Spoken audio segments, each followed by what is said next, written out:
स्वागत आप सभी का ब्रेकिंग न्यूज चैनल में एक बार फिर से। तो आइए जानते हैं देश दुनिया की तमाम बड़ी खबरों को।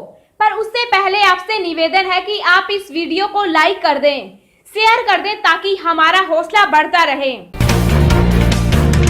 देश में कोरोना संक्रमित मरीजों का आंकड़ा 80,429 के पार, अब तक 2,615 की मौत।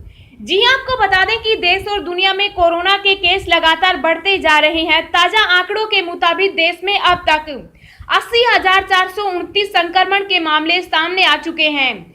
एक्टिव केस 52,112 हैं, जिसमें से अभी तक 2,615 लोग अपनी जान गंवा चुके।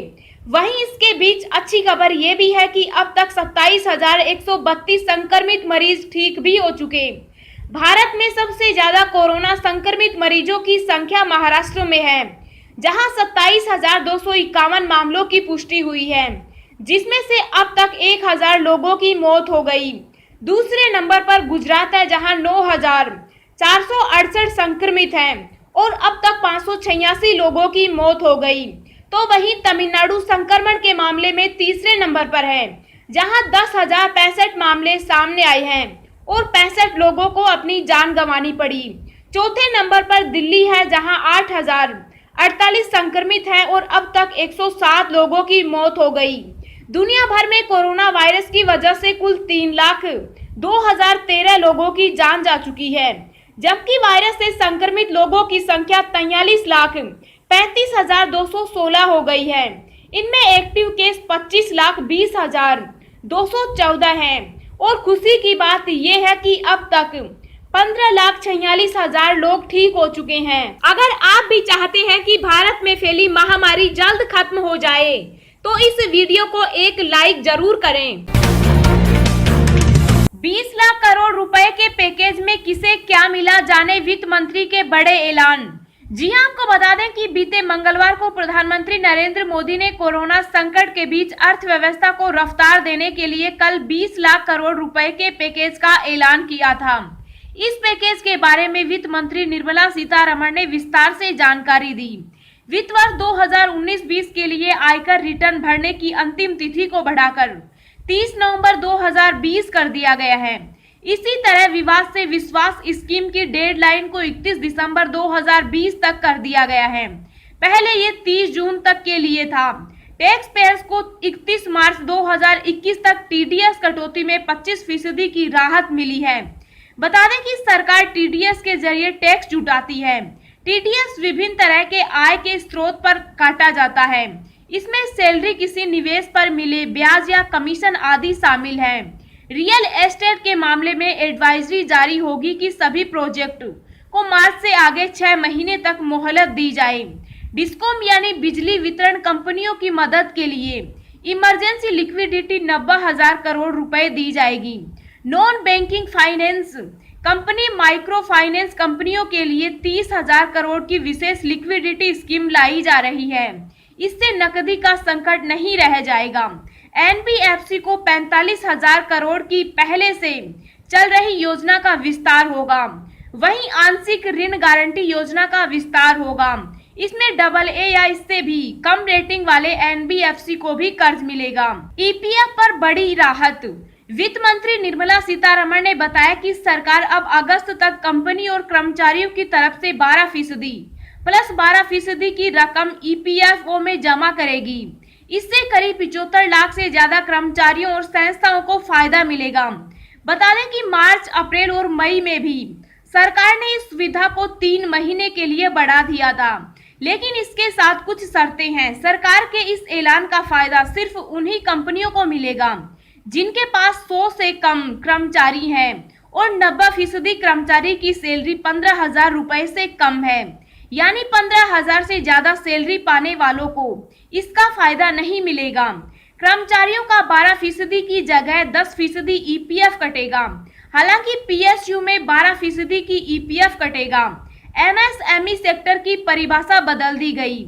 वित्त मंत्री निर्मला सीतारमण ने बताया कि एमएसएमई यानी सूक्ष्म, लघु एवं मध्यम उद्योग की परिभाषा बदल दी गई है। इसमें निवेश की लिमिट में बदलाव किया गया है। 1 करोड़ निवेश या 10 करोड़ पर सूक्ष्म उद्योग का दर्जा दिया जाएगा।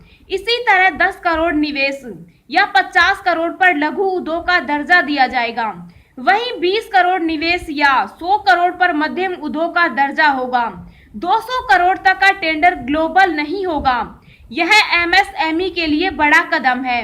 इसके अलावा एमएसएमई को ई मार्केट से जोड़ा जाएगा। सरकार एमएसएमई के बाकी पेमेंट 45 दिनों के अंदर करेगी। वित्त मंत्री के मुताबिक 20 लाख करोड़ रुपए के पैकेज में से 3 लाख करोड़ एमएसएमई यानी सूक्ष्म लघु एवं मध्यम उद्योग को जाएंगे। इनको बिना गारंटी लोन मिलेगा। इसकी समय सीमा 4 साल की होगी। इन्हें 12 महीने की छूट मिलेगी। ये ऑफर 31 अक्टूबर 2020 तक के लिए है। वित्त मंत्री के मुताबिक जो एमएसएमई तनाव में है उन्हें सब ऑर्डिनेट डेट के माध्यम से 20,000 करोड़ की नकदी की व्यवस्था की जाएगी। वित्त मंत्री के मुताबिक एमएसएमई जो सक्षम है लेकिन कोरोना की वजह से परेशान है, उन्हें कारोबार विस्तार के लिए 10,000 करोड़ के फंड्स ऑफ फंड के माध्यम से मदद दी जाएगी। वित्त मंत्री के मुताबिक सार्वजनिक क्षेत्र को बैंकों से जुड़े सुधार जैसे काम किए गए। वित्त मंत्री के मुताबिक 31 करोड़ जनधन अकाउंट होल्डर्स के खाते में डीबीटी ट्रांसफर किया गया। वित्त मंत्री ने बताया कि 20 लाख करोड़ रुपए के पैकेज को लेकर चर्चा में पीएम मोदी के अलावा कई विभागों को संबंधित मंत्रालय चर्चा में शामिल रहे हैं। चीन को दिया गया सबसे कड़ा संदेश, भारत और अमेरिका समेत घेरेबंदी के लिए साथ आए 7 देश। जी हां, आपको बता दें कि कोविड-19 ने सिर्फ 3 महीने में दुनिया के हेल्थ व इकोनॉमिक सिस्टम की जड़ें हिला दी है। अब यह साफ हो गया है कि इस महामारी का दुनिया के कूटनीतिक माहौल पर भी बहुत बड़ा असर होने वाला है। अमेरिका के विदेश मंत्री माइकल पोम्पियो ने एक साथ भारत, जापान, दक्षिण कोरिया, ऑस्ट्रेलिया, इजराइल और ब्राजील के विदेश मंत्रियों के साथ बैठक कर चीन को अभी तक का सबसे बड़ा संदेश दिया है। बैठक में जहां कोविड-19 को लेकर ज्यादा पारदर्शिता बरतने का मुद्दा उठा, पोम्पियो के आग्रह पर बुलाई गई विमर्श को अमेरिकी राष्ट्रपति डोनाल्ड ट्रंप की तरफ से चीन पर लगातार निशाना साधने की रणनीति के अगले चरण के तौर पर देखा जा रहा है। अमेरिकी विदेश मंत्रालय की तरफ से जारी प्रेस विज्ञप्ति के मुताबिक सेक्रेटरी पोम्पियो ने उक्त 6 देशों के विदेश मंत्रियों के साथ बैठक में कोविड-19 के खिलाफ लड़ाई में अंतर्राष्ट्रीय सहयोग, पारदर्शिता और जिम्मेदारी तय करने के मुद्दे पर चर्चा हुई है। इनके बीच भविष्य में होने वाले स्वास्थ्य संबंधी संकट और कानून सम्मत अंतर्राष्ट्रीय व्यवस्था कायम करने के विषय पर भी चर्चा हुई। कहने की जरूरत नहीं कि अमेरिकी विदेश मंत्रालय का उक्त बयान पूरी तरह से चीन को निशाना बनाने वाला है। अमेरिका लगातार चीन पर यह आरोप लगा रहा है कि वह कोविड-19 को लेकर पारदर्शिता से काम नहीं किया और समय पर दुनिया को इस महामारी के बारे में सूचना नहीं दी। अमेरिका के अलावा जापान के विदेश मंत्री और ऑस्ट्रेलिया की विदेश मंत्री ने भी कोविड-19 को लेकर पारदर्शी व्यवहार करने की बात कही है। पाकिस्तान की कुल अर्थव्यवस्था के बराबर है 20 लाख करोड़ रुपए। जी हां, आपको बता दें कि प्रधानमंत्री मोदी ने देश के नाम अपने संबोधन में कहा कि सरकार आर्थिक पैकेज देने जा रही है और हाल के दिनों में सरकार तथा आरबीआई की तरफ से दिए गए आर्थिक पैकेज और आगे आने वाले आर्थिक पैकेज को मिला लिया जाए तो 20 लाख करोड़ रुपए की राशि बनती है। यानी कोरोना संकट से अर्थव्यवस्था को उबारने के लिए देश में कुल 20 लाख करोड़ रुपए खर्च होंगे। 20 लाख करोड़ रुपए का राहत पैकेज भारत जैसी अर्थव्यवस्था के लिए बहुत बड़ा पैकेज है। दुनिया के कई बड़े देशों ने अपनी अर्थव्यवस्था के लिए इतने बड़े पैकेज की घोषणा नहीं की है। आखिरकार पाकिस्तान के लिए 20 लाख करोड़ रुपए राशि कितनी बड़ी है? अगर 20 लाख करोड़ रुपए को डॉलर में बदल लिया जाए तो लगभग 270 अरब डॉलर बनते हैं। वहीं पाकिस्तान की कुल अर्थव्यवस्था का आकार लगभग 280 अरब डॉलर के करीब है। यानी भारत में जो आर्थिक पैकेज घोषित हुआ है वह लगभग पाकिस्तान की कुल अर्थव्यवस्था के बराबर है। हालांकि भारत की अर्थव्यवस्था और पाकिस्तान की अर्थव्यवस्था की तुलना नहीं हो सकती। भारत की अर्थव्यवस्था का आकार लगभग 2.65 ट्रिलियन डॉलर है और पाकिस्तान की अर्थव्यवस्था इसका लगभग 10वां भाग है। भारत का विदेशी मुद्रा भंडार 480 अरब डॉलर से ज्यादा है, जबकि पाकिस्तान का विदेशी मुद्रा भंडार 15 अरब डॉलर के करीब है। गृह मंत्रालय का बड़ा फैसला, 1 जून से सीएपीएफ कैंटीन में बिकेगा सिर्फ स्वदेशी सामान। जी हां, आपको बता दें कि प्रधानमंत्री नरेंद्र मोदी द्वारा मंगलवार को लोकल उत्पादों को अधिक से अधिक खरीदने और उनका प्रचार करने की अपील के बाद केंद्रीय गृह मंत्री ने बुधवार को इस दिशा में एक बड़ा फैसला लिया है। केंद्रीय गृह मंत्री अमित शाह ने बुधवार को कहा कि गृह मंत्रालय ने यह फैसला लिया है कि 1 जून 2020 से सभी केंद्रीय सशस्त्र पुलिस बलों सीएपीएफ कैंटीन में सिर्फ स्वदेशी उत्पादों की बिक्री की जाएगी। गृह मंत्रालय के मुताबिक करीब 10 लाख सीएपीएफ के जवानों के परिवार के 50 लाख सदस्य स्वदेश निर्मित उत्पादों का इस्तेमाल करेंगे।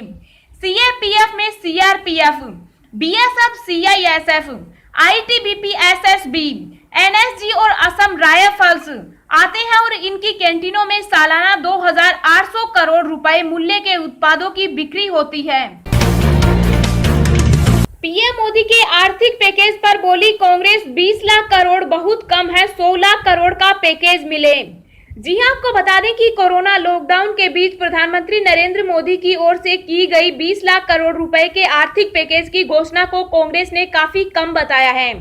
कोरोना संकट में 20 लाख करोड़ रुपए के आर्थिक पैकेज पर कांग्रेस ने कहा यह बहुत कम है। महामारी से सब कुछ चौपट हो गया है, इसलिए जीडीपी के 10% यानी 20 लाख करोड़ रुपए से कुछ नहीं होगा। कम से कम 50% यानी 100 करोड़ रुपए के आर्थिक पैकेज की जरूरत है। देश के नाम संबोधन में पीएम मोदी ने कहा कि यह देश की जीडीपी का करीब 10% हिस्सा है। पीएम मोदी के आर्थिक पैकेज के ऐलान के बाद मध्य प्रदेश कांग्रेस ने अपने आधिकारिक ट्विटर हैंडल से ट्वीट किया, केवल 20 लाख करोड़। मोदी जी, ये महामारी है, सब कुछ चौपट हो चुका है। जीडीपी का केवल 10% नहीं, कम से कम जीडीपी का 50% तो दीजिए। बता दें कि देश की जीडीपी का 10% हिस्सा 20 लाख करोड़ रुपए है। कांग्रेस की मांग 50% है, यानी 100 लाख करोड़ रुपए। इसके अलावा कांग्रेस ने कहा कि मोदी ने मीडिया को सिर्फ हेडलाइन दी है, लेकिन प्रवासी श्रमिकों के लिए कोई हेल्पलाइन नहीं दी और उनमें संवेदनशीलता की कमी देखकर देश निराश हो गया है। पार्टी के मुख्य प्रवक्ता रणदीप सुरजेवाला ने यह भी कहा कि प्रधानमंत्री की घोषणा कोरे पन्ने की तरह है और जब ब्यौरा सामने आएगा तो देश और कांग्रेस प्रतिक्रिया देंगे।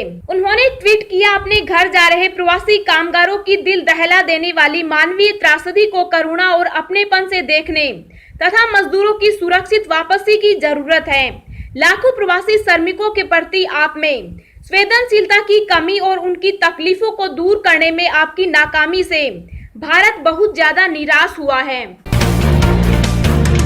अब हम आपको अगले 24 घंटों के संभावित मौसम पूर्वानुमान के बारे में बता रहे हैं।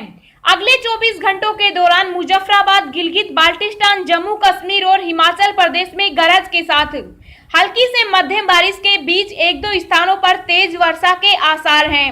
लद्दाख और उत्तराखंड में 1-2 स्थानों पर बारिश हो सकती है। पंजाब में कुछ स्थानों पर, जबकि हरियाणा में 1-2 जगहों पर हल्की वर्षा के आसार हैं। राजस्थान में धूल भरी आंधी के साथ बारिश संभव है। मध्य प्रदेश के पश्चिमी जिलों, मध्य महाराष्ट्र, मराठवाड़ा, छत्तीसगढ़ और उत्तरी आंतरिक कर्नाटक में कुछ स्थानों पर हल्की बारिश हो सकती है। दक्षिण और तटीय कर्नाटक, केरल और दक्षिणी तमिलनाडु में हल्की से मध्यम बारिश के साथ 1-2 स्थानों पर भारी वर्षा हो सकती है। तमिलनाडु के शेष हिस्सों में छिटपुट बारिश हो सकती है। अंडमान व निकोबार द्वीप समूह में भारी से अति भारी वर्षा होने की संभावना है। पूर्वोत्तर भारत के कई हिस्सों में मध्यम बारिश हो सकती है।